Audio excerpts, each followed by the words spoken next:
What's up, Power Painter? Taylor Payton of TayPayArt.com and PowerPainters.org coming to you today with another Power Painters tutorial.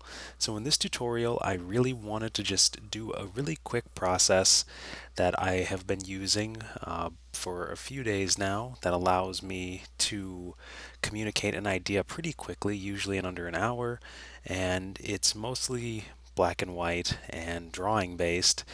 Doing the beginner drawing course has really helped me level up stuff in that regard, and I've been testing out this method, trying to utilize just one brush and go for a strong drawing approach and then laying down values over that, and I think it's been working pretty well.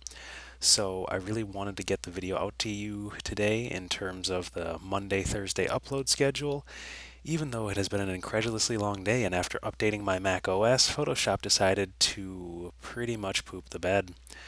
And I had to spend a good hour to 2 hours cleaning up all of Photoshop's poop that it did. And that was a lot of fun. So I'm just grateful I got to sit down and actually paint, and Photoshop stopped giving me like the could not open file because of program error message. And so what I've just done is laid in my first sketch, and I'm goofing with the head so I can get the proportions down and just redrawing stuff until I feel confident enough to take it to grayscale and start throwing in some tone. And I'm like, you know what, that's a suitably cute face, and I'm trying to figure out what kind of horns I want, and I settle on ram horns. So this stuff is all drawing and design. Most of this does not change a whole bunch as I proceed. The first drawing version always gets alpha down. We take down the opacity so we can draw on top of it with a more clear idea.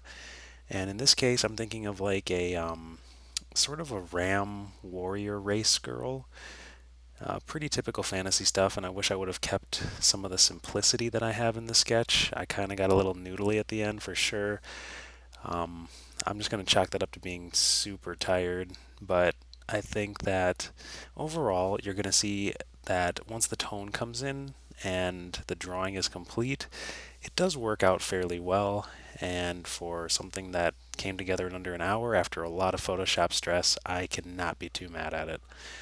Um, I hope you guys have been enjoying the content lately. I've really been enjoying making it for you, honestly, even though sometimes it's a little bit stressful to stick to the schedule.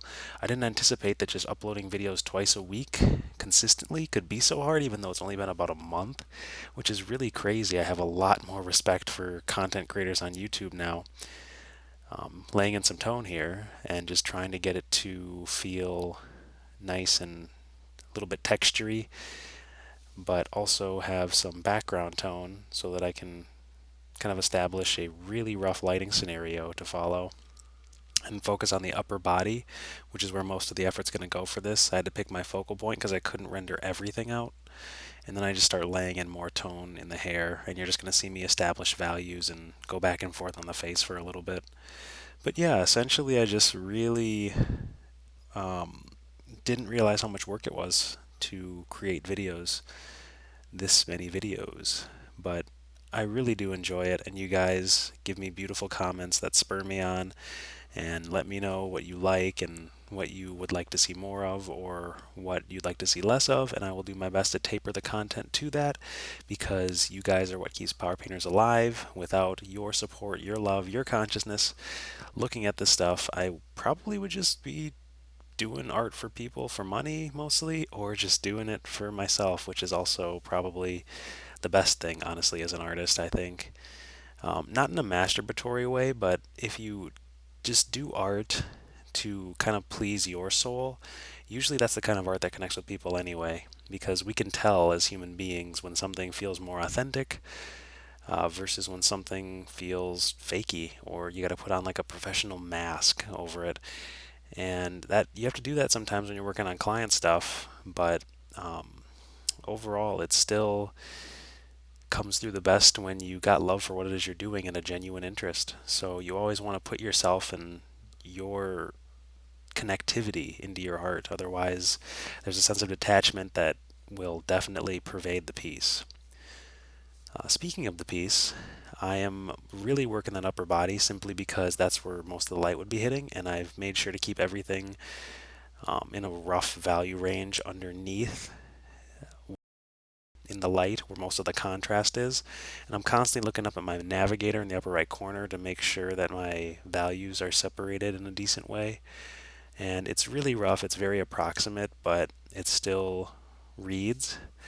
I wanted to add dark local values to the hands and dark local values to the hair, so we have this triangle of focus. There's some dark details on the chest, some of that, like some X's going across. And this is the part where I could probably have taken a break because things got fairly noodly, where I was just doing too many marks and not thinking enough. But at 11 o'clock at night after a full work day, between acting class and working on a new Power Painters intro with some animator friends I'm very excited about, I just kept painting. There was not a lot of forebrain telling me to stop. But anyway, before I wrap up the video, I really do want to express sincere appreciation. I just want you to know that sometimes you just have to kind of soldier down and do what you got to do. But I'm happy I made this painting. I'm happy that I got it out to you. And I hope you can learn a bit from the process about rough sketch, more refined sketch, flat tone, rough lighting scenario, and then just start painting opaquely on top of all of that, because I feel it's a fairly organic process for me, and I think you could probably take a lot from it if you're just getting started. It's a nice working method.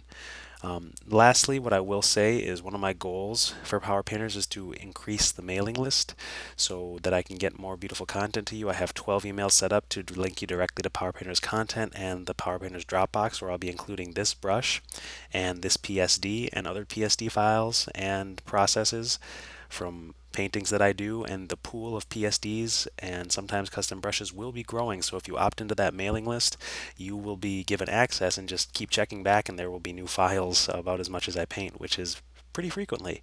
So again, thank you for watching. Sorry the video is a little short. I will be doing my utmost to get some more rad stuff out to you and just taking into account more stuff that you would like to see as I move forward. So I will see you in future videos. This is Taylor Payton of TayPayArt.com and PowerPainters.org, speaking quietly because my family is asleep, and signing off. Take care, Power Painter.